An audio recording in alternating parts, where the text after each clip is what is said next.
नमस्कार. संस्कारक्षम वाचन या चॅनलवरती तुमच्या सर्वांचं सहर्ष स्वागत. बालमित्रांनो, बालमित्रांच्या आईबाबांनो आणि आजी आजोबांनो, आज मी एक नवीन चॅनल घेऊन येत आहे. त्याचं नाव आहे संस्कारक्षम वाचन. बघा, आपल्या चॅनलचं नावच आहे संस्कारक्षम वाचन. यामध्ये वाचन केलं जाणार आहे. तुम्हाला वाचनाबद्दलची आवड निर्माण व्हावी यासाठी मी वाचन करून दाखवणार आहे तुम्हाला. बघा, पूर्वी आम्ही लहान होतो की नाही, तेव्हा कसं होतं, वाचनाला खूप महत्त्व होतं. कारण त्यावेळेस मोबाईल, टी व्ही नव्हते. टी व्ही होते पण क्वचित, की आमची अशी वस्ती असायची, त्या वस्तीवरती क्वचित एखाद्याच घरात टी व्ही असायचा.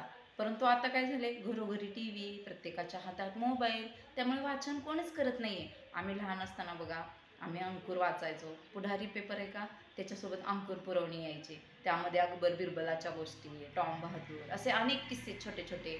तसेच डेली पेपरमध्ये बोधकथा यायची बघा, आम्ही ती बोधकथा वाचायचो. त्याच्यासाठी आम्ही अगदी भांडण व्हायचं आमचं, माझा पहिला नंबर की तुझा पहिला नंबर. पण आजकाल हे दिसूनच येत नाही.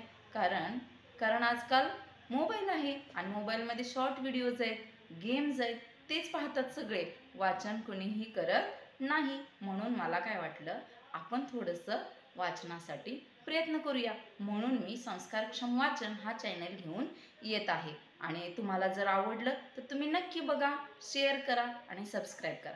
चला तर मग आजच्या वाचनाला सुरुवात करूया. चला, आज मी पहिल्यांदा संस्कार संस्कार म्हटलं की आपल्या समोर येते ते श्यामची आई. बघा, श्यामची आई म्हणजे काय होतं, संस्कारांची शिदोरी.